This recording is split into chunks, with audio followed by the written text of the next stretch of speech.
नमस्कार, मैं इस वक्त औरंगाबाद ज़िले के दानी बिघा बस स्टैंड के समीप हूँ। जैसा कि आप देख रहे हैं तस्वीरों में कि आज जो है तमाम लोग बुद्धिस्ट इंटरनेशनल नेटवर्क और राष्ट्रीय पिछड़ा वर्ग मोर्चा के द्वारा 10-15 अगस्त है और सभी लोग आज़ादी की खुशी मना रहे हैं, घर घर झंडा फहरा रहे हैं। लेकिन ये जो संगठन है आज धरना पर बैठी हुई है, तो आइए हम जानने की कोशिश करते हैं कि यह धरना किस लिए हो रही है और क्या मांग है।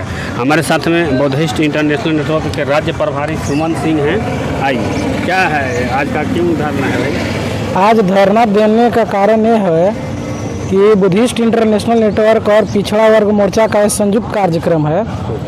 इसमें जो है से कि ये 7 चरणों का कार्यक्रम है। तो पहला चरण हो चुका ज्ञापन सौंपने का जिला अधिकारी को। हाँ, दूसरा चरण है। दूसरा चरण में हम 15 अगस्त को ही धरना प्रदर्शन क्यों कर रहे हैं, इसका कारण यह है कि जब किसी देश में स्वतंत्रता दिवस के दिन अगर धरना प्रदर्शन किया जाता है तो इससे साबित होता है, सत्यापित होता है, प्रमाणित होता है कि वह देश आज़ाद नहीं गुलाम है। तो हम लोग आज़ाद नहीं है, गुलाम है।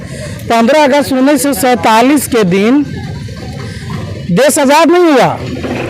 अंग्रेज नाम का विदेशी जो अपने हाथ में शासन का पावर लिए हुए था, वो ब्राह्मण नाम के विदेशी को सत्ता का पावर सौंप करके चला गया। तो ये पावर ऑफ ट्रांसफर डे है, आज़ादी का दिन नहीं है, ट्रांसफर ऑफ पावर डे है। तो ये हमारे इतिहास के लिए काला दिन है। हम आज़ाद नहीं हैं क्योंकि अंग्रेज नाम का विदेशी चला गया, ब्राह्मण नाम का विदेशी हमारे देश का हुक्मरान हो गया। अब विषय हमारा है, इस आंदोलन का 6 विषय है। 6 समस्या को लेकर के हम आंदोलन कर रहे हैं। पहला विषय है कि डीएनए के अनुसार ब्राह्मण विदेशी है, तो भारत के भूभाग पर कब्जा उनका जायज कैसे है?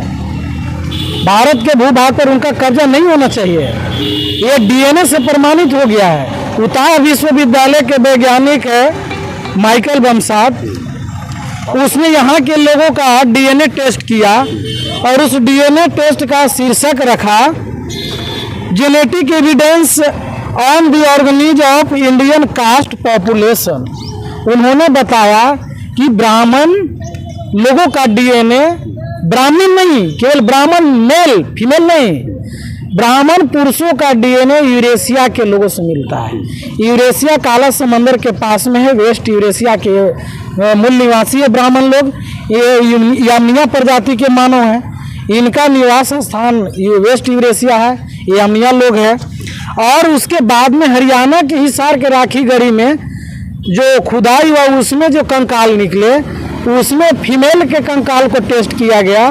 तो फीमेल का जो कंकाल का जो डीएनए होता है माइटोकॉन्ड्रियल डीएनए होता है। माइटोकॉन्ड्रियल डीएनए कभी नहीं बदलता है। हरियाणा के हिसार के जो राखी गढ़ी जो है वो 5000 वर्ष पुराना सभ्यता थी, तो उसमें जो डीएनए निकला वो 4700 साल पुराना कंकाल मिला। और उसमें जो महिलाओं का डीएनए है माइटोकॉन्ड्रियल डीएनए, तो माइटोकॉन्ड्रियल डीएनए कभी बदलता नहीं है और आज भी नहीं बदला। जब उत्तर विश्वविद्यालय के वैज्ञानिकों ने जब डीएनए का टेस्ट किया, यहाँ की पॉपुलेशन के बारे में जानकारी इकट्ठा किया, तो ब्राह्मण जो है भारत की महिला से जन्म ले रहा है, बच्चे पैदा कर रहा है, पैदा हो रहा है, पैदा कर रहा है, लेकिन 1% के 1.25 भाग भी यहाँ के महिलाओं के साथ में जिससे उसने जन्म लिया और जिसको उसने जन्माया उससे 1% के 1.25 भाग भी डीएनए मैच नहीं किया। माइटोकॉन्ड्रियल डीएनए में इतनी पावर है। क्या मांग है? हमारा मांग है कि डीएनए के अनुसार ब्राह्मण विदेशी है तो भारत के भूभाग पर इनका नाजायज कब्जा हटाया जाए। दूसरा हमारा काशी मथुरा बौद्ध स्थल है, इस पर से नाजायज कब्जा ब्राह्मणों को हटाया जाए और यह बौद्धों को सौंपा जाए।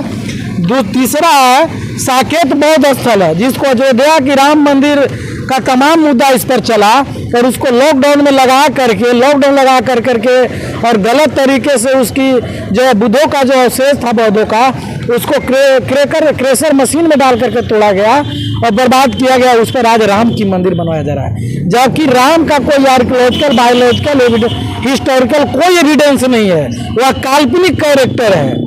और जो आपको गीता प्रेस जो गोरखपुर में है, जहाँ किताब छपता है, जहाँ उसका जो हेड है हनुमान पोद्दार, उसके बाउंड्री में काल्पनिक राम की मूर्ति पंडित नेहरू जी बनवाए और उस मूर्ति को वहीं बनवा करके, और फैजाबाद के जो कलेक्टर था के नायक, उसके नेतृत्व में 23 नवंबर 1949 के 12 बजे रात्रि को जो है बाबरी मस्जिद में रखवाया।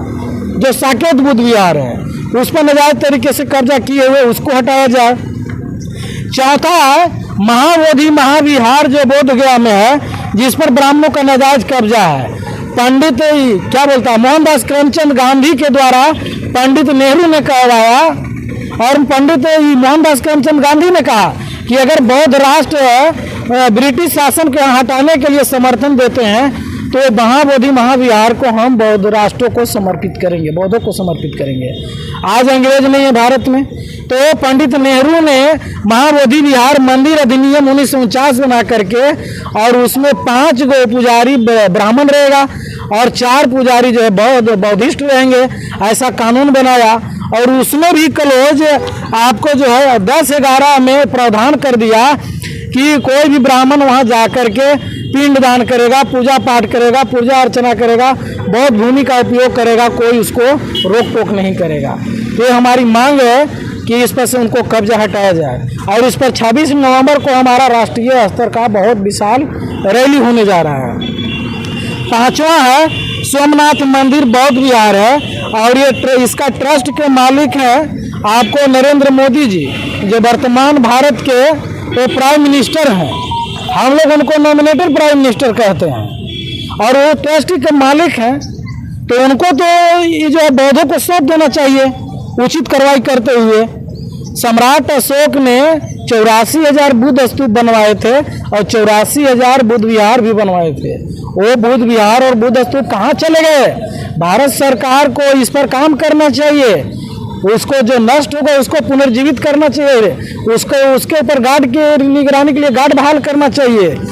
हमारा 6ठा मुद्दा है दिल्ली के पुराने किले में बौद्ध अवशेष मिले खुदाई में, और उस पर काम को तोप दिया गया, तोप झाँक किया गया।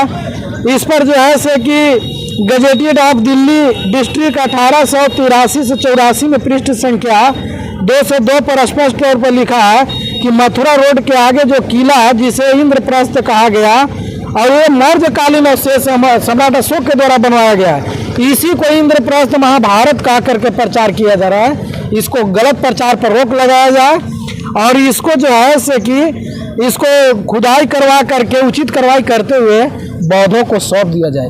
ये 6 मांग हमारा है।